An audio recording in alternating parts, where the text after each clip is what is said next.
So hello, everybody. It is me, Demetra K of the Demetra K Show and podcast on Tuesdays. We are not live. I just want to say that right off the top. But we do pop in and read the comments as it's live streaming and everything like that. So thank you for being here. The purpose of the Demetra K Show is to promote Black love, knowledge, and understanding of all things that go on in the Black community to make us an even better people, with the emphasis on even, because we are a great people, but we can always stand to do better. Always room for improvement. Also like to say a big giant thank you to Donovan, the recovering Democrat Saadiq, as he sits here with me on this show and the Sunday live show where it's all the way live. Also like to thank YouTube, Facebook, and Twitter that will see this for being here and everything that y'all do to make this show do what it do. So normally on Tuesdays, we kind of like to talk about relationship things, but since we are so close to that of the midterms on November 8th, we want to kind of stay in the same vein of politics. And of course, we'll get back to the other hijinks. And of course, I'm sure there'll be some hijinks here. We're going to keep it exciting nevertheless. So we're going to talk about Pastor Jamal Bryant and Judge Joe Brown. Very interesting things that transpired over the last couple of days or so, things that they have said. So before we get started, Donovan, what say you? Okay, welcome to the Demetra K podcast, you guys. Welcome, and we are glad to have you. Do us a favor, hit that like, share, and subscribe button. And if you want to do, also become a member, because Demetra not only does these shows, she drops extenuating, excellent videos that will keep you informed of things that are going on within the Black diaspora during the week. So become a member, and that way you'll get notified ahead of time and when she does drop those videos. Also, if you have not been getting the videos, please double check and make sure you are subscribed, because YouTube does have a policy of unsubscribing you, especially when you are getting the knowledge that you need to know. And they don't want you to know that. So just always double check that. This is going to be an interesting thing 8 days before a midterm election. If you guys are paying attention, it's very, very important to vote your interest, and we'll see what happens in this midterms. Please do not be bullied or frightened that this is the most pivotal election of your life. Don't they say that every 2 years? Oh, this is the most pivotal of your life. Oh, you got to go vote. Oh my God, vote your interest, and everything will be fine.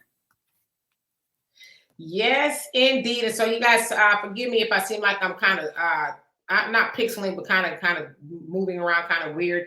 It's the weather here in Houston, I would imagine, but I'm still here. You can hear me and see me, I think. So anyway, let's go ahead and get into it.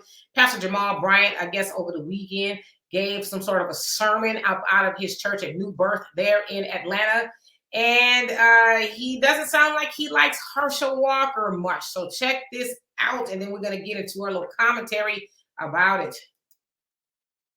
Republican Party of Georgia moved Herschel Walker from Texas to Georgia so that he could run for Senate. It's because change was taking too fast in the post-antebellum South. The state had been flipped blue, and there are some principalities that were not prepared for a black man and a Jewish man to go to Senate at the exact same time.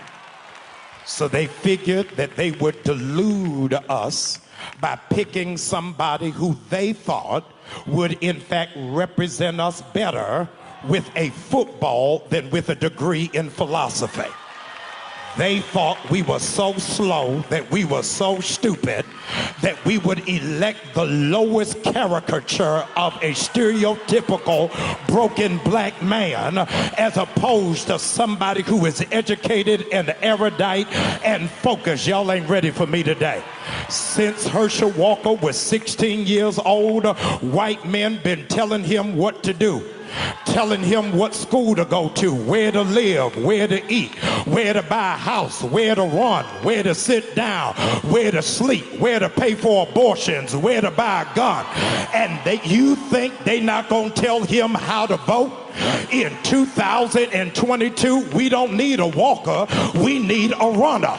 We need somebody who gonna run and tell the truth about January 6th.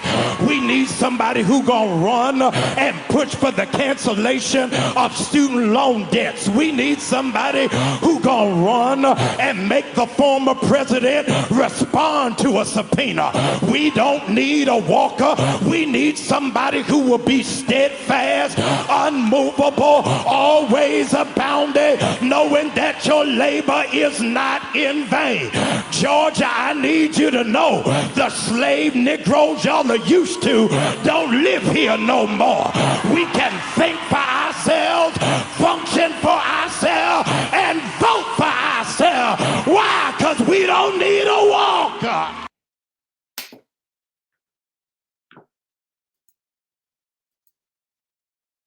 Ladies and gentlemen.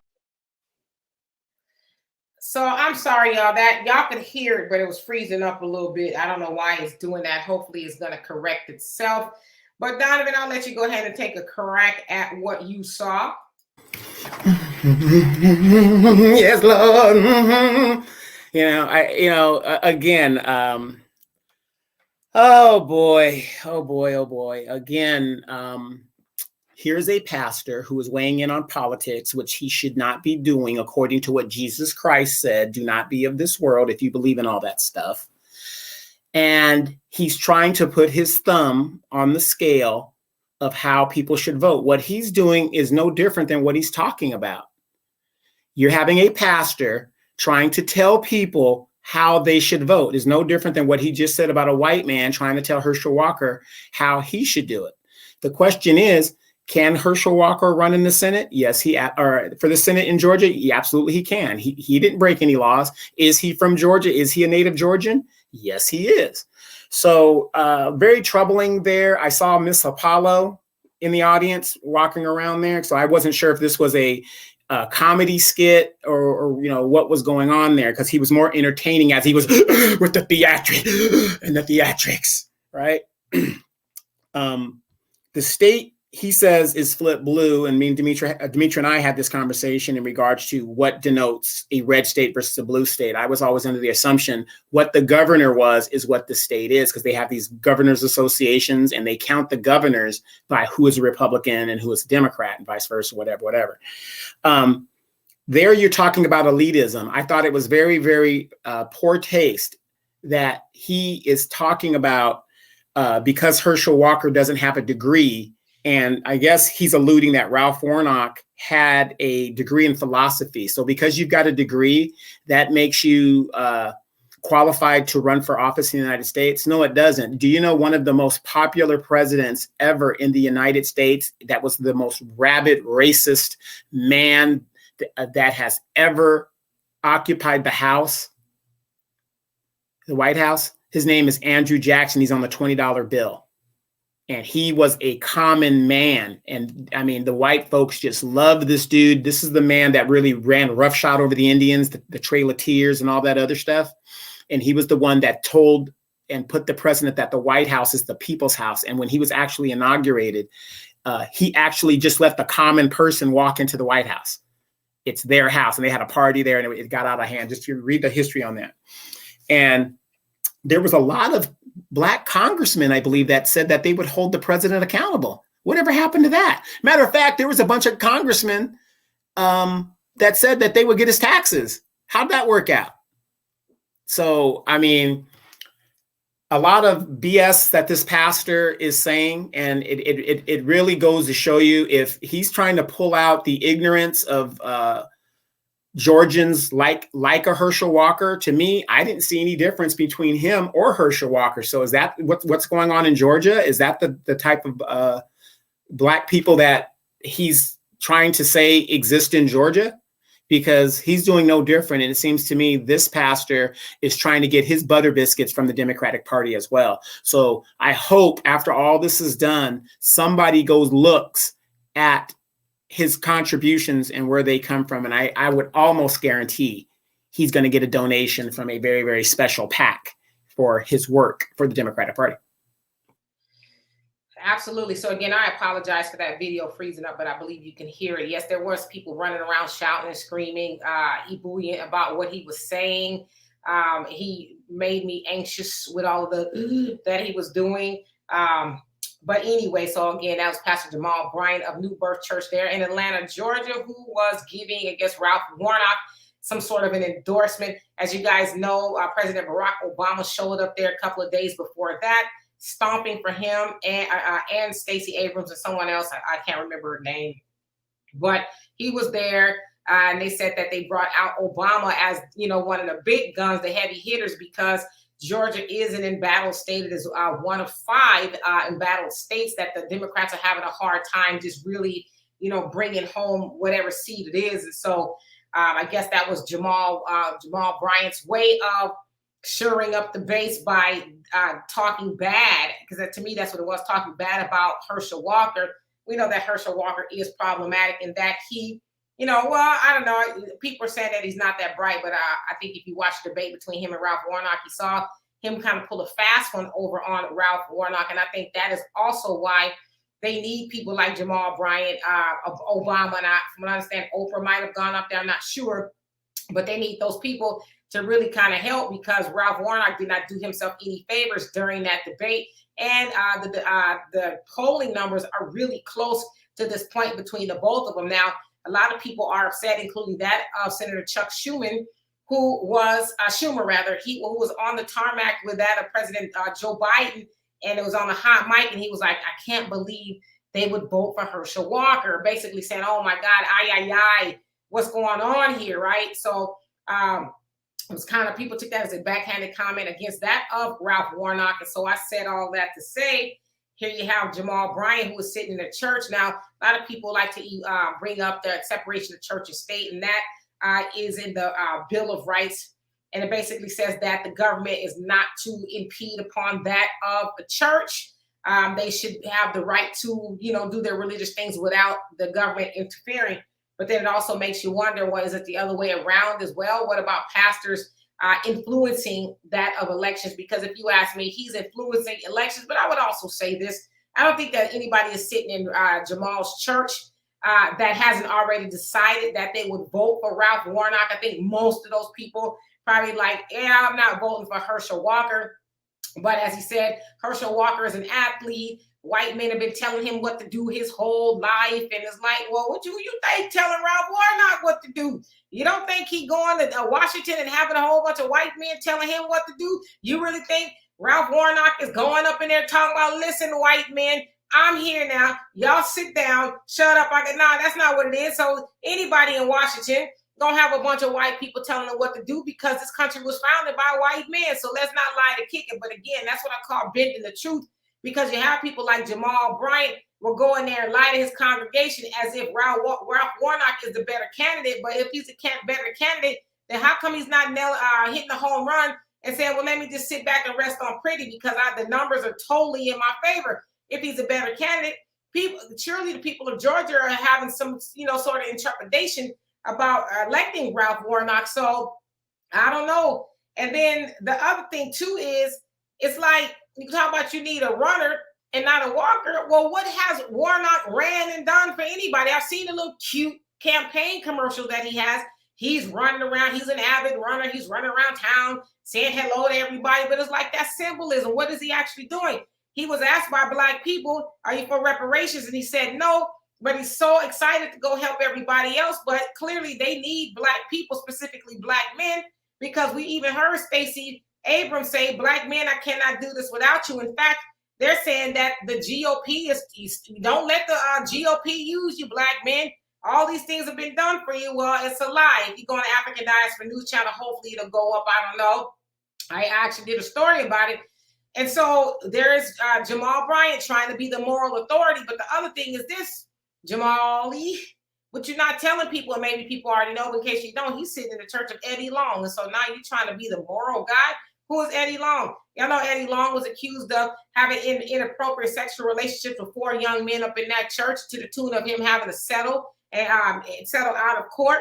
And he was this big time pastor that was against homosexuality, and then he ends up getting caught up in it. Of course, Eddie Long is no longer there. He died of cancer from what they say. And so now Jamal Bryant is sitting in that church, and now he's sitting up there trying to throw stones. In fact, the church named the street there, I guess, that goes up to the church after Eddie Long. So it's like you sitting up in the church bamboozling your congregation. But my thing is this, I don't see that they're technically registered as a 501c3, but churches don't need to register. They automatically get that designation as far as the IRS is concerned, due to them being a religious organization and the way they get the donations and stuff. And so if you're if you're labeled a 501c3, and I don't know that he is, again, he's automatically labeled that. Are you even supposed to be doing that? Because per the IRS, one of the ways that you keep that designation, meaning that you do not have to pay taxes, is that you do not delve in politics and supporting candidates and any other thing like that. So I have a lot of questions, but again, Jamal Bryant is one of those guys that's sitting up there hoodwinking Negroes to go vote for more of nothing, and he really should be ashamed of himself. If people want Herschel Walker, that should be up to them, not him. But see, this is the thing in closing, that pastors let's keep it real, they're the most influential person in the Black community. And so he could go tell people to walk on a hot bed of glass and they will go do it if they think they're going to go to heaven. So he shouldn't be in that pulpit telling people what to do. They should be able to decide for themselves. Yeah, and to piggyback on what you said in regards to the 503c status and the tax exempt status and stuff like that, that was a grand bargain that was given to them by Democratic President Lyndon B. Johnson. And if you really think about it, in the 60s during the Civil Rights Movement, that is where all the so-called Black leaders met to strategize what they were going to do and how they're going to do it. And that's where the community really gathered within the Black community to get the information of what was going to happen in the community, right? And so the Democratic Party and the white racists, they happen to be Democrats that were fighting against civil rights, said, we got to break this type of stuff up. And so when Lyndon Johnson said, before he signed the Civil Rights Bill and this other bill, I forgot what the bill was, he said, I'm going to have these, quote, I'm going to have these Negroes, let's use the other word, but Negroes voting Democrat for the next 500 years. That was one of the bargains that was in that bill, that they cannot engage in political activity to receive a tax exempt status. So for those pastors that were in the picture with Lyndon Johnson when he was signing this bill, whatever, I mean, it goes to show you kind of like what they say in the Bible, if you believe in that stuff, the 13 pieces of silver or gold of Judas. They would rather get the money than go ahead and do God's work and be truthful and guide the people. And if you think about it, ever since the civil rights and all the leaders got killed, Martin Luther King got killed, what major Black pastor has risen and has really been a Martin Luther King type person? There hasn't been one. Oh, Jesse Jackson. No. I think Jesse was in on the fix on Martin Luther King. That's my personal opinion on that, because no, there hasn't really been one. And I really do think the elitism within the Black community, why is it that for Black people to be successful, it's geared on, how much money the HBCUs get? And if you're not in a sorority, I noticed the pastor had a fraternity sweater on or something like that. If these fraternities and sororities and HBCUs are doing so good for the Black community, Ralph Warnock, again, I guess he has a degree in philosophy, whatever. If these guys are such great leaders and stuff like that, why is the Black community in the state that it is in today? Where are these people other than enriching themselves? And only a small fraction of the Black community could even afford to go to a HBCU. So what are they talking about? Yes, indeed. And then also the phrase separation of church and state is actually a lot older than Lyndon B. Johnson. Is actually that of Thomas Jefferson in 1802, where he was addressing the church in Connecticut, basically saying that there should be some sort of a wall of separation between church and state. So a lot older than most people actually know. But yeah, I mean, he's sitting up in the church and he should be preaching. He should be preaching. He should be allowing people to make their own decisions. But that playbook is as old as time. To get the pastor, we've seen it time and time again. I mean, I've been in churches during political season and I've seen candidates come up in there now. But I will also say, in fairness, that I've also heard the pastor say, listen, I can't tell y'all who to vote for because they was protecting that money. I can't tell you who to vote for. However, we're going to have candidate for Senate or whatever come up and talk to y'all, whatever, but that's on them. I'm not telling. I've heard pastors say that, but now we're actually hearing and seeing a lot of pastors just flat out, don't vote for this person, vote for that person. He should be up in the pulpit preaching the word of God But also what he did was he commingled the word of God with politics and saying we should be steadfast, unmovable, always abounding. You know, that's biblical. And it's like, Black people really, I'm going to say this, and I'm going to say this in love. And Black people who do not study and research are in a lot of trouble. Because had I been sitting in his church and I heard him doing all that hooping and hollering and sister so-and-so on them running around down there hanging off the chandeliers, I'd have been like, wait a minute, I didn't come here for that. I am educated enough to go make my own decision. The way Ralph Warnock say, oh, the patient room, the examination room is too small for the government, the patient and the doctor. And as Herschel Walker said, oh, you forgot there's a baby in there too. But I mean, as the pastor, the polling booth is too small for me and you to be up in there. I don't need you to tell me what to do. But again, instead of people pulling him to the carpet and saying, yo, you know what, we come to church and pay our tithes and offerings and all that, let's keep it there. They amen in that stuff. And again, I saw a lot of people posting this like, woo-hoo, he told them this, that, and the other. But the thing is this, if I was in Georgia, this is just me, and I heard Pastor Jamal Bryant doing all that, I would say, you know what? Just out of spite, I'm going to go vote for Herschel Walker. I don't think either one of them is the most qualified, but hearing Jamal Bryant do all of that, I'd be like, yeah, I'm going to go vote for Herschel Walker because for one, you ain't going to tell me what to do. And the case that you tried to lay out there, it's what does that really do for Black people? Jamal Bryant's church is full of Black people. So are you speaking to specifics to the Black community? Like, what are we asking for? Reparations. If you go to the CBC, their Twitter or their website, it'll tell you the number one thing that Black people in America are asking for is reparations. And so why aren't you speaking to that? Why aren't you speaking specifically to the things, like you said, Donovan, talking about student loans and stuff like that? Every Black person in America don't have a student loan. And then the student loan forgiveness is $10,000 to $20,000, depending on what kind of loan you got. So most people, we know most Black women are the ones with the most student loan debt, Black people in general. So that's a drop in the bucket. So you're speaking to things or whatever, but Jamal, why you didn't speak to that $2,000 that Joe Biden was supposed to be giving everybody? He gave everybody 14 from his administration, and then piggybacked that off of Trump saying, oh, well, he gave you 600, but that ain't the lie he told. And not only did he tell the lie, Kamala told the lie, Warnock told the lie, Ossoff told the lie. Everybody went to Georgia and told that lie. And then when they got what they wanted, what do? Well, that's not what we meant. What we meant was, and so here he is, Jamal Bryant. I think he should be called to the carpet. I think you got other bigger fish to fry. But see, one thing about Jamal Bryant is not unusual for him to run his mouth on certain things. He ran his mouth on Kevin Samuels. He was totally dead wrong. And he ran his mouth talking about these hoes ain't loyal, all up in the church. It's like, man, you kind of letting it slip a little bit. But again, the other thing too is, I mean, he knows that Black people are very, very influential, or influenced rather, easily influenced. And he can say whatever he wants and people would do it. But I just wish that we would hoop and holler for some real serious stuff, like reparations or even just a candidate that's really going to go and help Black people. Do you want to know what's really crazy about this whole thing with the 503Cs and the pastors in these churches? Who was the group of people that was meeting with Trump more so within the Trump administration? Black pastors. And what did they accomplish? Almost absolutely nothing, because didn't Trump propose that the 503C gets eliminated so that they can engage in political activity if they wanted to do so?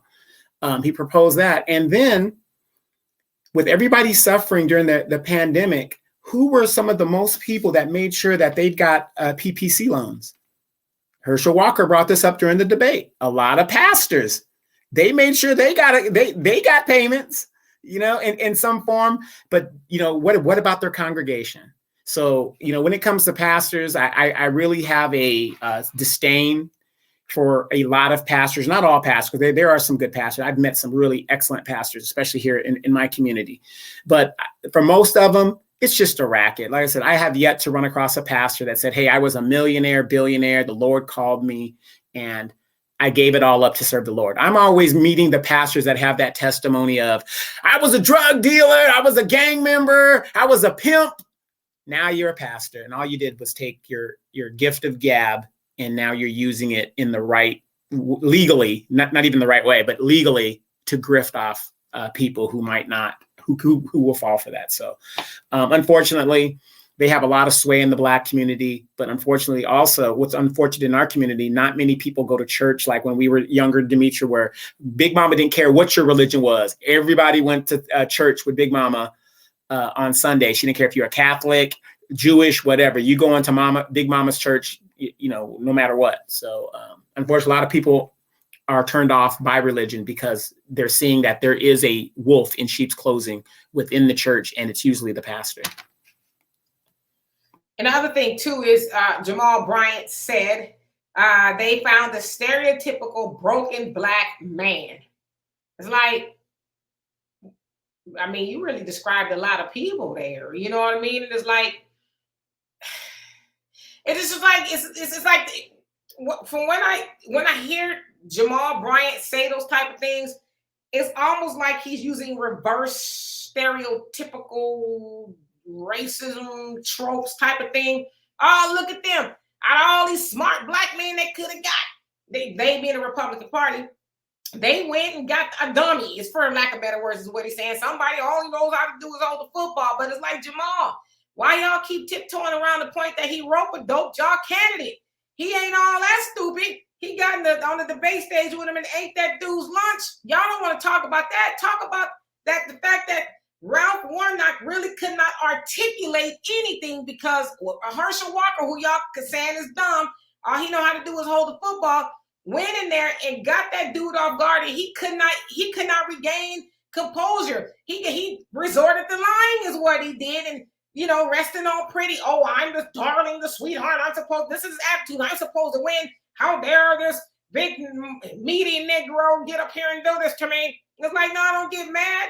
Go out, get out there and defend your stance. But he couldn't do that. And so, again, the fact that, see, that debate right there, which I impress upon everybody to watch the debate between Ralph Warnock and Herschel Walker, that debate was supposed to solidify things for Ralph Warnock, and it did not do that. In fact, it made it worse because people are like, wait a minute, you were supposed to be the one that's manhandling this dude, and you got manhandled. So now people who were unsure, like, well, wow, that didn't clear anything up, because most people watched, including me, watched to see if he was going to get his lunch ate, he being Herschel Walker. And I was like, wow, when he didn't. So that's why you need your Jamal Bryants, your Oprahs, and your Baracks, and everybody else going up and through there to try to really shore up the base. And we know for Stacey Abrams, she probably not going to win. Let's just keep it real. So, but with Ralph Warnock, he is so close to losing the seat, or close to, maybe he's close to winning the seat. I don't know, but he's not close enough. Barack Obama don't want to be out there on the campaign trail, but they know what? If they lose, one seat? They lose one seat, it's flipped. And that one seat in the Senate, they know that. So it needs somebody like Barack out there. But Jamal Bryant is telling the truth. You wouldn't even need to be saying all of that if your candidate was all that you saying he is. He's talking about he got a degree in philosophy. Well, then why is he out there talking about he's pro-choice? He got a degree in philosophy. He should know that that's in direct opposition to the word of God, to talk about that baby should be deleted if the mother so chooses to do so. So again, he ain't talking to a lot of people who gonna dissect what he's saying. And the funny thing is, these Democratic candidates, if you really look at them, they're going off a playbook. Didn't Stacey Abrams say there's a direct correlation between gas prices and women having to delete their babies? It's like craziness. It's like, so, here's Stacey Abrams, who's going to lose. There's no doubt she's going to lose. Saying that they asked her a question on gas prices, and she says that the correlation to that is women that have too many children. So she's basically was kind of saying, hey, if you didn't have so many kids, you got to delete them, and, and your economic situation would be better. It's just super, super crazy. And then going back to the debate, because remember that when that debate was going on, me and you were talking and we were calling each other. I really do feel, though, Herschel kind of baited Ralph Warnock. And like you said, people think that this man is not smart or his team is not smart because let's say Herschel is not smart. It's obvious he's suffering from some form of CTE or whatever his thing is. And that's my opinion. But he has a good team on his hands, right? He's been caught in all these scandals. He's weathered all of these scandals. Great. Ralph Warnock is supposed to have a great team as well. Really skilled team. Now, remember, Herschel was like, no, I'm not debating. Even in his primaries, he was like, I'm not debating anybody. I don't need to debate anybody, blah, blah, blah. He skirted through. Wasn't it Ralph Warnock, the one that was like baiting and bitching at Herschel Walker about, you got to debate me. We got to debate. Just give us some debate. You're afraid to debate me, but debate me. And I really thought it was kind of genius that they kind of played that because they knew they were going to eat his lunch. Like, okay, we're going to, the expectation is going to be on you because you're the one that wanted this debate. And it's almost like I'm going to give you all you can handle. It's like when I say, when people look at me because I'm a small guy, I don't say I'm going to win the fight. I never say that. I always say, I'm going to give you all you can handle, give you something to think about.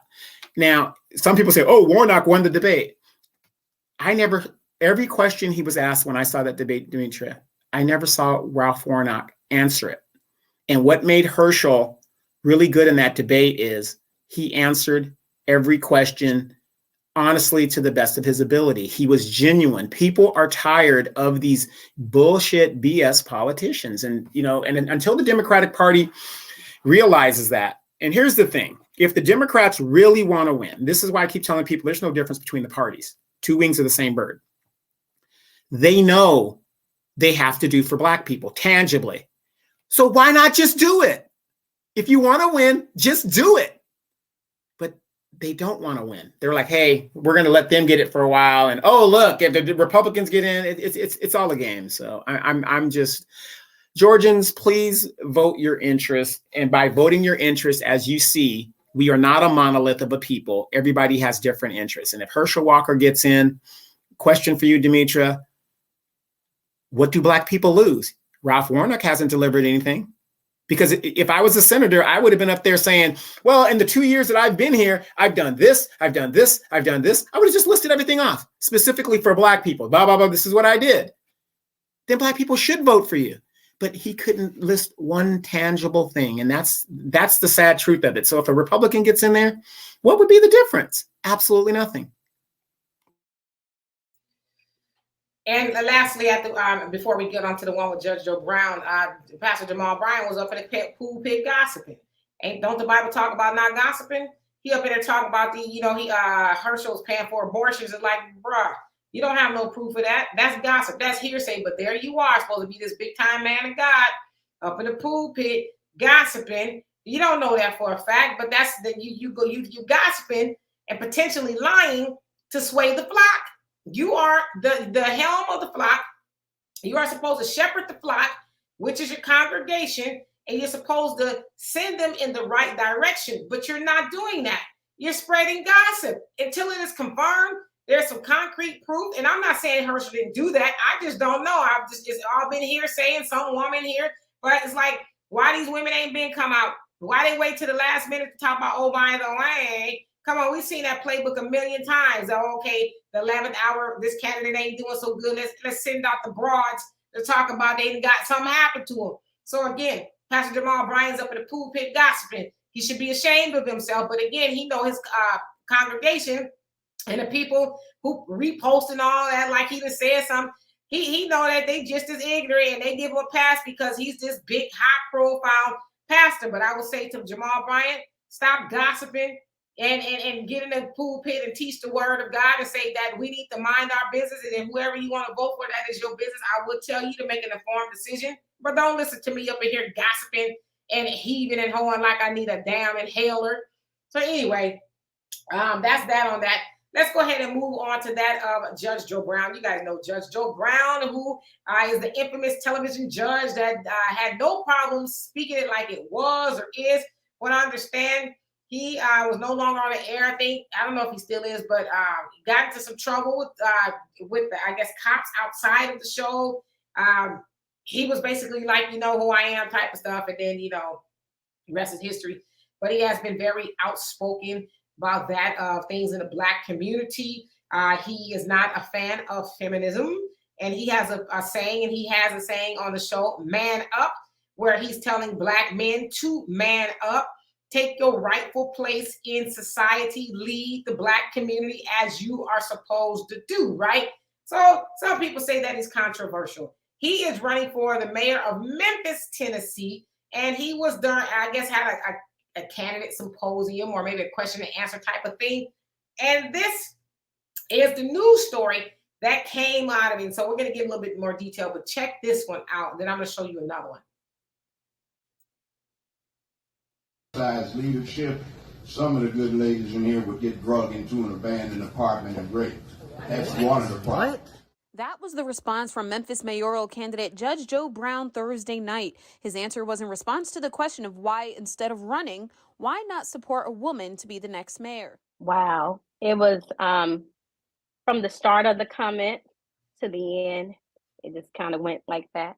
Attorney and president of the Memphis chapter of the National Bar Association, Laquita Stokes, says she was in the crowd. Halfway during his comment, as he got toward the part about the rape, I closed my eyes and I just did this. And, you just kind of say a prayer to yourself for the city, for the leadership, and whoever we choose for that role. But she wasn't the only city leader in the crowd. So was the executive director of the NAACP Memphis branch, Vicki Terry. We have a police chief, a fire chief, both women. We have women that have businesses here in the city, prominent women here in the city. So for him to say something like that, I don't think he really thought about what he was saying. Current MSCS school board member Michelle McKissack announced earlier this month that she was considering running in the mayor's race. She had this to say. It's disappointing because this is 2022. This is not the Stone Ages.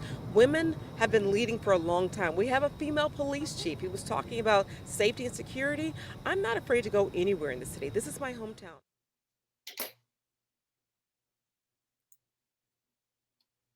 And again, y'all, I apologize. I don't know why it's doing that. I almost hate to even do videos, other videos on this platform because it's wonky and it's stupid. But well, again, and it's also the platform of your message. So it's no secret that the new Black media is being targeted specifically. Yeah, but I'm not live, so it's recording. So it's probably at this point on my end. So anyway, I apologize for that. But so basically there, if I could kind of just paraphrase, Judge Joe Brown again was at a symposium or something. And they asked him about, as a Black man, why do you have the problem with a Black woman, being in leadership or something like that? And he basically said, well, he says a man could do things or basically go. Actually, I want to show you what he said. But actually, this is what the longer version of what happened. So check it out. I actually think he was paraphrasing. So sound like this is a Black man instead of uplifting a Black woman. Oh, hot damn. Sorry, but some things men do real well. And one of the main problems is, I don't want to get crude about it, but some places you need to go to exercise leadership. Some of the good ladies in here would get drugged into an abandoned apartment and raped.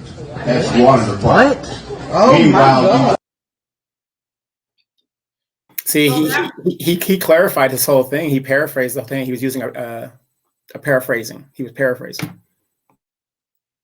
So he actually clarified what he said. And so, of course, that was a lot of outrage. He basically asked, why do you have a problem, or do you have a problem with Black women in leadership? And he says, basically, there's places that a man could go and probably be safe that a woman could not go. And then he used, the rape term. And, of course, he heard people, oh, my God, what? And all of that. And so it is said that Memphis does have a lot of female leadership. I think the police chief and a couple other people and higher ups there are Black women in leadership. Now, it should also be said that Memphis, it says here in 2021, was rated as the most dangerous city in the United States. It has the second highest homicide rate of any U.S. metro area, and the murder rate is increasing. Okay, so with that being said, you got women in leadership, and I'm just telling you the facts as I know them. I'm not rendering my opinion just yet because I don't want anybody to get mad. You have women in leadership, and so what he is saying is, I think men need to basically go in there and clean it up. And but he did later on say, I don't have a problem with women leading at all, but I just think because the state of Memphis is so bad, it does. We do need men to go in there and do the heavy lifting, and then if a woman wants to get in there and do whatever, fine. And so he actually went on to say this because it sounds like people were lying on him, women, sisters. So he put this on his Twitter. With respect, ma'am. So he was referring or replying to a lady, I guess, who was kind of lying on him. Says that's a lie. I repeated what a 19-year-old lady student had said in an earlier forum. You conveniently leave out the context. The city is extraordinarily violent, and only someone can get up close and personal in the hood can do something. So sounds like he was referencing something somebody else asked him in that same vein of the violence. And so it sounds like, as he was saying, that context was left out. But at the end of his thing, he says the city is extraordinarily violent, and only someone who can get up close and personal in the hood can do something. So if you think about what he's saying as far as somebody being able to get up close and personal in the hood, it would probably be a man. And, you know, whether we want to believe it or not, yeah, in that context of, you know, rape, a woman probably would have that issue faster than a man would. But a lot of people have a problem with it. Like, he doesn't need to be mayor because he's misogynistic. And, you know, they throwing those words around. But it's like, Memphis is very violent.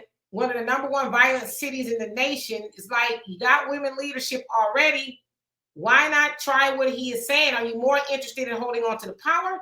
Or are you more interested in making sure that Memphis is safe for all? Because it is very violent. I mean, hell, every time I would watch the First 48, they would talk about Memphis. They talk about Houston too.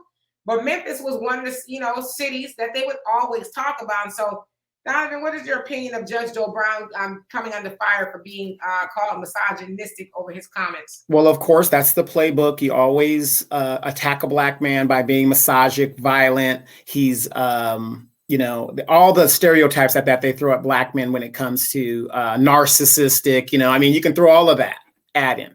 But what I thought he was putting in the context of this, even if you go into a board, let's say you are a female mayor and you go into a boardroom and you got to deal with the assembly or, you know, wherever you're dealing with, whatever the thing is, women are usually very soft spoken and stuff like that. Am I correct? In most cases, yes. You know, we got some loud ones out there, but in most cases, women are, you know, very soft spoken. So let's say you're trying to get some legislation out and you're a soft spoken woman and you're dealing with a very strong, opinionated opposition leader.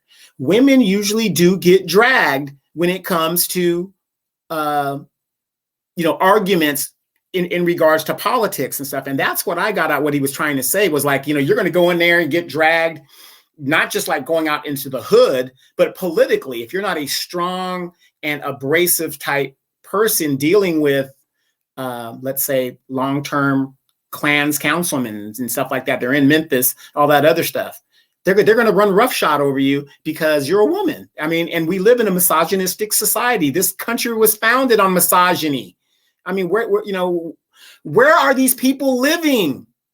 This is where we're at. And that's what I think he was trying to tell them in the context of dealing with other men. You just can't be a woman talking about, that ain't going to work. That ain't going to work. Maxine Waters does it. How much has Maxine accomplished since she was going to hold Trump accountable? 0. How much have we seen Maxine, regardless of her 30-year fight to get reparations?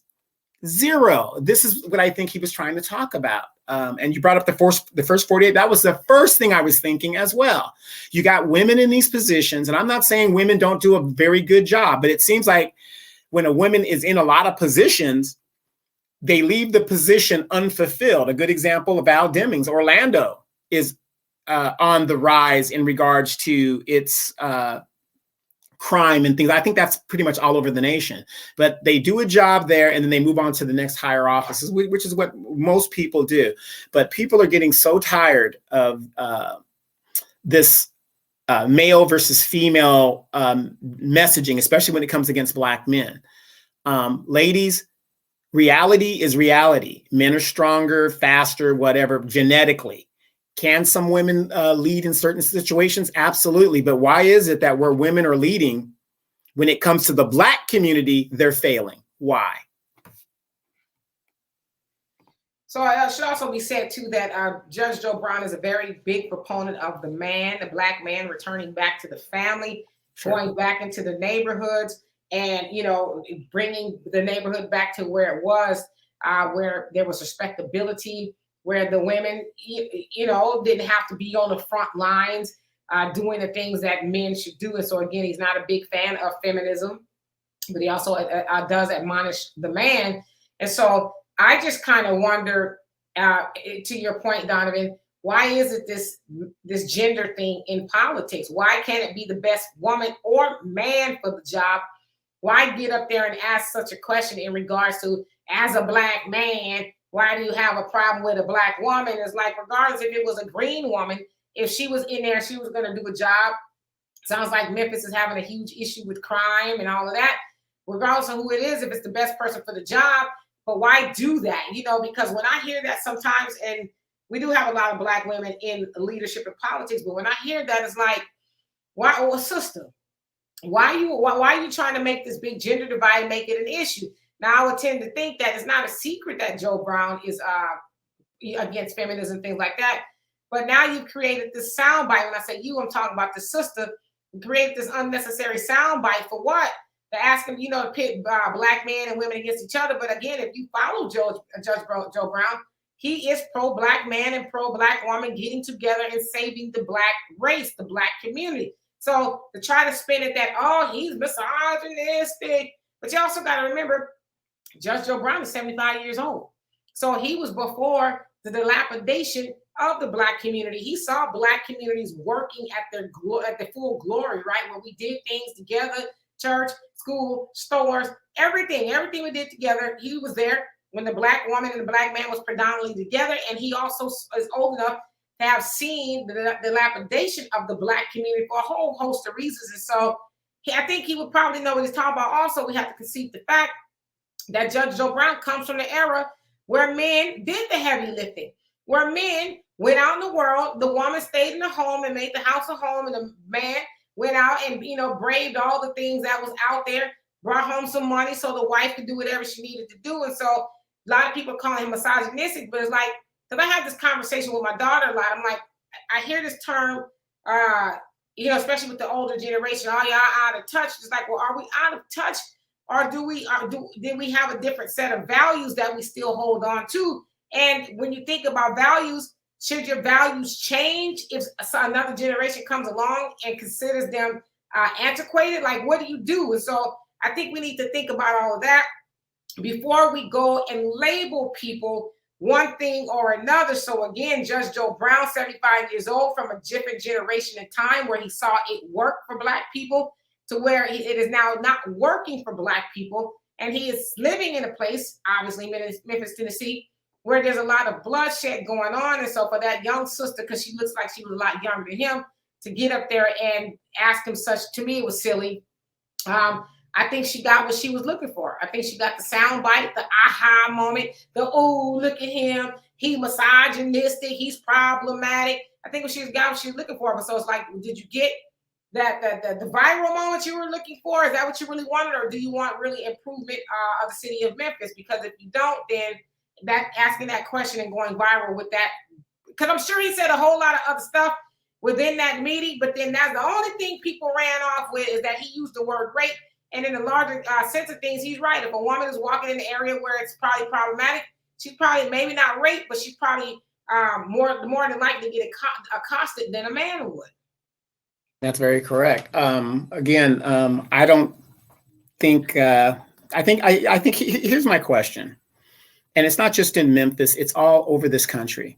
Why is it that a 75-year-old man feels he is in the condition and he is the best? And don't get me wrong. He has a lot of knowledge and stuff like that. I'm not saying that, but what does that say about us as younger people, to where we are not stepping up and fixing these problems that we see within our community? And we're relying on a 75-year-old man to become a mayor. We have a 78-year-old president. We have a 78-year-old leader of the House. We have a 81-year-old Jim Clyburn. All these people are in their 70s. What does that say about us as a country, that we are relying on people who come from a so-called different era to where there was black and white and a lot of racial division. Because sometimes I sit back and I look at Donald Trump. He's from that era also. Joe Biden is from that era of the division. They actually believe this. This is in their soul. This is how they were raised as little children. And we wonder why the Stokes of racism is so fierce today. Look at the people that are leading us today. They all come from that era. If you weren't born in, let's say, I think the official ending of the baby boomer is 66. I believe that's the official end of baby boomers. So if you weren't born from 1967 above, you're not considered a baby boomer and of that generation. But even myself, Demetra, because you're about 25, 23, I don't know. I'm 50 something years old. And I have scars from the busing and the integration. That was the first thing for our generation, whatever. What does that say about us as a country where we are still relying on these civil rights retreads to lead this country? And I'm going to call them retreads. And the reason I call them retreads is not to be derogatory. It's the fact that they've come back. They had their time of leadership. Well, they never actually left, but they're still here. They're retreading their leadership. Like, they're going to solve these problems. For Christ's sakes, Demetra, we're in the 21st century. What does somebody who was born between 1940 and 1966 know about what we need to do moving forward in the 21st century? Joe Biden doesn't even know how to use a smartphone. You can see he's walking around like a zombie. Most of our older people like that, they don't use computers like we do. They don't do those things. So I think it's more of a referendum on us when we keep relying on these older people, when younger people should be stepping up, and these people shouldn't even be a consideration, other than not saying we're disregarding them in their knowledge, but they should be like a board of trustees where you go to them for their wisdom and their input. But young people should be stepping up more and leading cities and this country. It's just ridiculous that in 1960, in the baby boomers era, you had the youngest president ever elected leading the country. Of course, they killed him. And then here we are in our era where we're the younger people, and those people who elected the youngest president ever, we've elected the oldest president ever. Total bizarre world. Yes, indeed. And so, as far as the age thing, yeah, I think it's problematic. But then you hear a young woman get up and ask that question and start all this nonsense.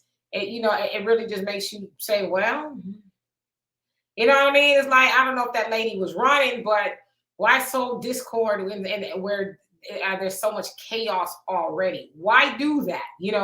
Why make it more problematic by making a gender divide? Hell, both black men and women, I would imagine, are getting taken out of there in record numbers. So no matter who is there, it should be somebody younger, but I don't know, whatever. I'm sure Judge Joe Brown has a lot of things that he could be doing other than trying to run for mayor. Sure, it's expensive and time consuming, 75 years old. Sure, he'd rather be out there fishing somewhere. But that is a good question. Where is the young leadership? Where is the young, viable leadership that's going to show up and say, all right, this is some common sense approaches to getting rid of the crime or whatever is going on here. So I don't know. I like Judge Joe Brown. He reminds me a lot of my father. My father is from that generation where they say what the hell they need to say. They ain't, coddling you and putting sugar on it. Oh, what I gotta say to you? Oh, it's not gonna feel good. Nah, they say what they need to say. See, that's the generation I come from. I didn't get the candy coating. Well, y'all don't want to hurt your feelings. Like, shit, I'm gonna hurt your feelings. I'm gonna hurt your ass because you're gonna get an ass whooping too. You know what I mean? So I'm not saying we should do that now. Maybe a little bit it won't hurt. But, Judge Joe Brown is just from that generation of saying what the hell I want to say. And I'm not going to candy coat nothing from y'all. Y'all wussies. And you said that a couple times. Y'all can't take honest rebukes. Y'all get all up in your feelings and all this other stuff. It's like, no, I need to say what I need to say. As crime is high around here. And we probably need a man that's going to be able to go in the highways and the byways and the cuts and the crevices of this dark city where all this crime is going on and really shake some things up. And he's right. If somebody's got to do that, but see, the problem though is a lot of people want to be the leadership from the desk. They don't want to go out to the highways and byways. But if you're a real leader, you're going out there into the streets where, crime may be. And hey, how y'all doing today? What is it? What is it that I can do to help? What do y'all need in this community? But they don't do that no more. They on Twitter now, or they on Zoom, or they putting out press conferences. But so if you are a real leader, you are putting boots to the ground. You're going out there, you're talking to people. And so he's absolutely right in that regards. Now, if you're talking about somewhere like Carmel or Montecito, where they don't have a high crime rate, where you can go, at any time. A lot of black folks. Yeah, or whatever, then I can see that. But he's saying we are in a destitute situation where we need some real men with some brawn. We can bring in the beauty and the brains later, but let's get the brawn in there and sweep up this mess so that you pretty women could walk through in your heels or whatever and say, hey, how you doing? And you won't have to be in danger getting your wig snatched off and all of that. So I don't have a problem with Judge Joe Brown. Yeah, doesn't Sheila Jackson Lee do that? She comes once every 2 years with her water and stuff, and in the community giving out her stuff, and then she's high stepping. And I don't know if you actually saw Sheila Jackson Lee recently. She was at a Zydeco concert, and she was hitting the little washboard and everything. Let me ask you. I know it's kind of off topic, but let me ask your opinion on that. As somebody who's in Houston, what is your opinion of her doing that? Well, I actually covered the story on the African Diaspora News Channel. If y'all want to go check that out. I don't have a problem with her necessarily doing Zydeco. I do have a problem with her showing up to do that stuff and not showing up to really move the ball forward for Black people, the people that, send her there to Washington every 2 years. So, yeah, I mean, play Zydeco all you want to, but make sure that you Zyda doing something for your people, too. That symbolism is cute. Yeah. And as long as people keep sending them to where they need to go, they're going to continue to run. I mean, people, if you guys are watching this show, listening on podcast, Black leadership, we are literally carrying these people out in caskets. They are not leaving until you look at another option and a better candidate to start delivering tangibles. And what are tangibles? Number one, we want reparations.